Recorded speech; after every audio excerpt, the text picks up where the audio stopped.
Ne plus craindre l'avenir, c'est avoir le temps de se tourner vers son passé. Les musées ont fleuri, sans aller encore jusqu'au mélange des cultures au sein d'un même établissement. Au pays du non-dit, on regarde enfin sans complexe vers les bagnards ou les pionniers, en contrepoint à la prise en compte grandissante de l'identité culturelle kanak. C'est sûr que depuis 1998, les choses ont énormément évolué. Alors pourquoi d'un seul coup ce changement ?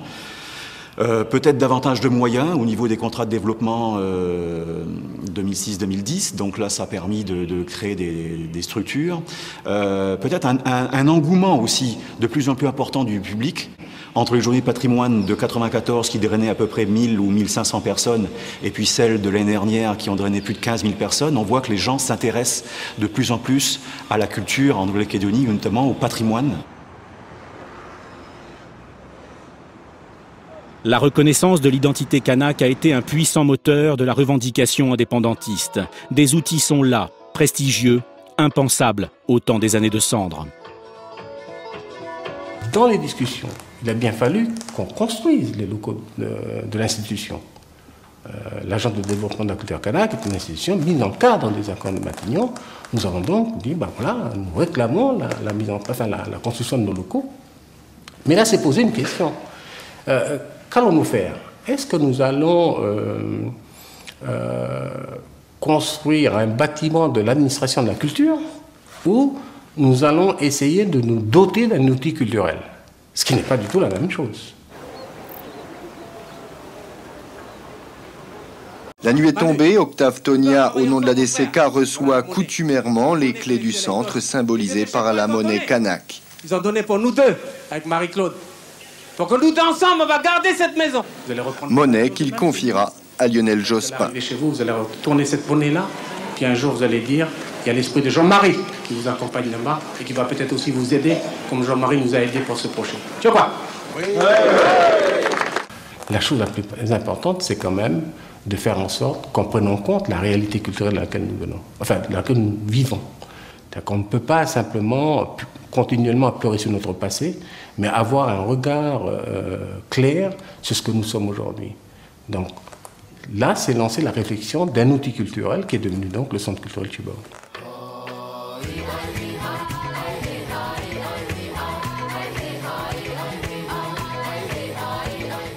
Les jeunes Kanaks aujourd'hui expriment leur kanakitude, on va dire comme ça, à leur manière, quoi. Ils utilisent.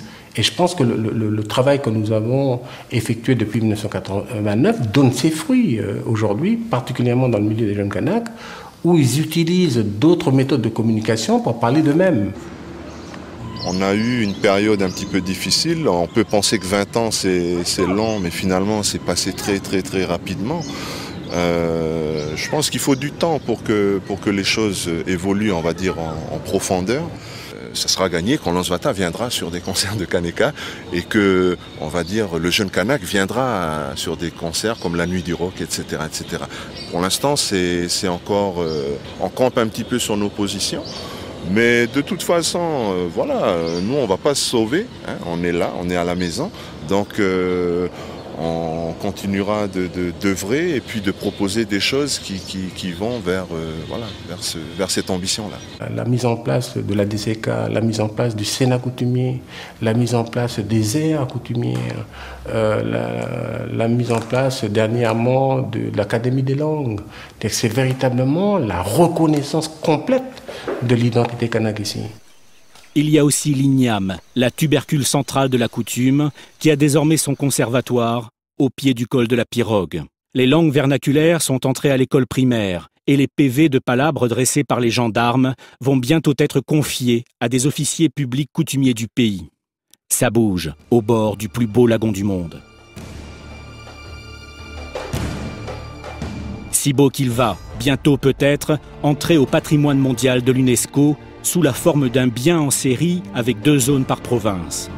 La preuve, même si le grand tuyau de l'usine du Sud fait toujours l'objet d'une contestation rudement exprimée, que la vision des Calédoniens sur la richesse de leur milieu naturel a changé et que la préoccupation environnementale entre doucement dans les usages.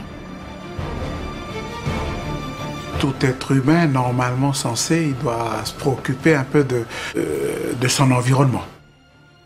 Il y a une différence quand même.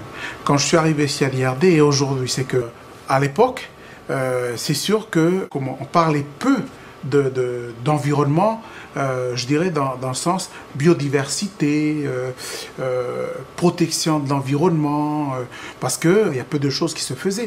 Il y a 20 ans, on ne parlait vraiment pas de protection de l'environnement. On était sans doute pratiquement les seuls à travailler sur le sujet. Et puis petit à petit, au fil des années, se sont créés des organismes, des services administratifs. Vous savez, je me souviens de la création du service de l'environnement à la province sud. Il y avait 4 personnes qui travaillaient à l'origine. Bon, à l'heure actuelle, il y en a 80. Donc ça montre bien l'évolution de la prise de conscience au niveau politique. Si le cœur de la Nouvelle-Calédonie bat pour son lagon, il bat aussi pour ses enfants, pour son école.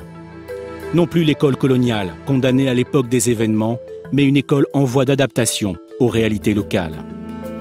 Une école déjà transférée au pays pour le primaire, en voie de l'être pour le secondaire.